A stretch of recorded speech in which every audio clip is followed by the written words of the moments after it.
Okay, brothers, welcome back to another Warhammer video. Every time we do Warhammer, I'm just gonna start like that, just because that's just what the Space Marines just say all the time, brothers. Anyway, today we're checking out exploring Warhammer 40k Ultramarines. So, I've been drafted to the Ultramarines apparently, so it's time to learn about them. And obviously, I need a crew to accompany me in the Ultramarines. Not that I know what they are. So, you guys get to be my crew. Let me know in the comments who is joining my, what do you call it, my regiment, ladies and gentlemen. Who is joining me in this everlasting fight of Warhammer 40k knowledge that we are going through right now. But yeah, this is the Exploring Warhammer 40k series again. Man, I do like this series. It does give a nice overview, not going too in depth, but then again, just having enough information to give you a nice rounded knowledge of something. But yeah, we're gonna get into this video, man. Be sure to leave a like and subscribe if you are new to the channel. And yeah, if you're new to the channel, be sure to suggest me any videos. Just a quick thingy on the quick thing about suggestions. A lot of people suggest like Arch Warhammer, but can you suggest me something specific? Like, don't just say watch Arch Warhammer, because then I go to his channel and he has hundreds of videos and I don't know which one to pick, right? So if you have a specific suggestion, please be more specific with videos you want. But anyway, we're gonna get into this video, man. Ultramarines. Ultramarines. Space Marines in Warhammer 40k are indisputably greater. Oh yeah, I forgot. If you guys are wondering, this guy, when he does the videos, he does pause for like 1 to 2 seconds between sentences sometimes. So to make these videos a little shorter, I do cut those pauses out between when he stops speaking, right? So it just flows a little better, right? So there's no pauses, if anyone noticed even. Than normal humans in many ways.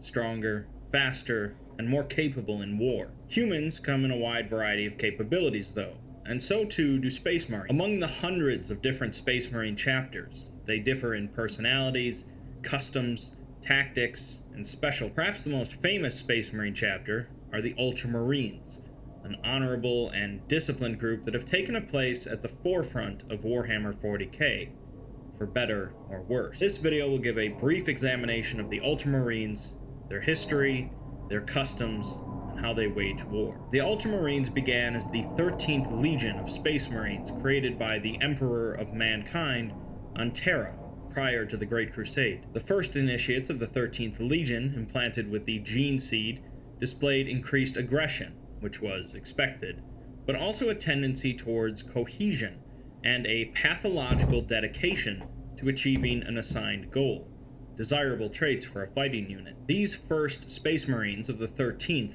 were taken from various warring tribes and clans on Terra during the Unification Wars that were brought to the edge of annihilation before recruitment. By the start of the Great Crusade, the 13th Legion was around 8,000 Space Marines strong, and they distinguished themselves from the other legions through displays of discipline and determination, making them well suited for working in multiple theaters of war, as well as working with other legions. They showcased a highly practical form of warfare that focused on tried and true strategies and minimizing casualties.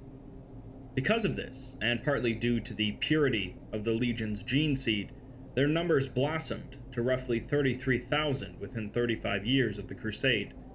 But they still had not found their Primarch. Each Legion of Space Marines had been created partly using the genetic material of one of the 20 Primarchs, the superhuman sons of the Emperor. The Primarchs were meant to lead their respective legions as shining examples, but they were scattered across the galaxy by the Chaos Gods. The Great Crusade had found a number of Primarchs so far, but not the 13th, Robute Guilliman. Guilliman had landed on the bleak world of Macragge, a distant planet still occupied by humans. He was adopted by a local nobleman, and by the age of 10, had mastered everything the teachers of Macragge could teach him. Guilliman's foster father was killed during a coup, leading Guilliman to assume the mantle of leadership, reforming Macragge into a flourishing and united civilization. By this point, the Emperor of Mankind had heard of the incredible man on Macragge, and before long, Guilliman was brought back into the fold of the Imperium, assigned to lead the 13th Legion. The 13th Legion welcomed their Primarch with open arms, invigorated by his vision and his analytical mind. Macragge was made the headquarters of the 13th Legion,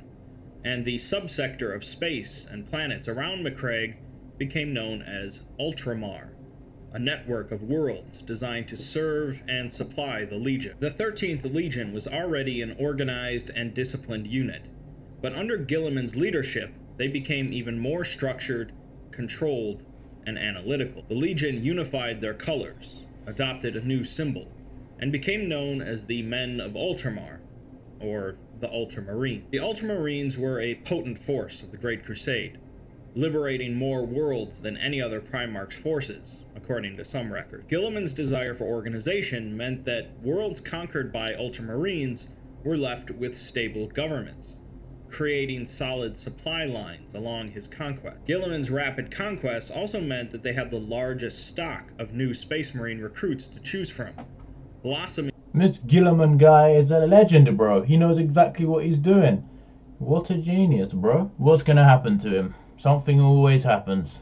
Their numbers to larger than any other legions, at more than 250,000 Ultramarines. This massive number would be cut down, however, along with the rest of the Imperium, during the events of the Horus Heresy. Although the Ultramarines weren't internally torn apart by betrayal, they were ambushed by traitors in a conflict known as the Battle of Koth. Horus, the traitor war master of the Imperium, had his eyes set on Terra and the Emperor, and so he proceeded to lure as many loyalist Space Marines away from Terra as possible. Knowing that not many of Guilliman's men, nor Guilliman himself, would be swayed, Horus lied to him and sent him and his legion far from Terra, telling him to prepare for an orc invasion that was massing. The Ultramarines were to meet with the Word Bearers Legion, who, unbeknownst to them, were a traitor legion with a long-standing grudge against the Ultramarines. Guilliman and the Ultramarines were caught unaware and unprepared for the battle,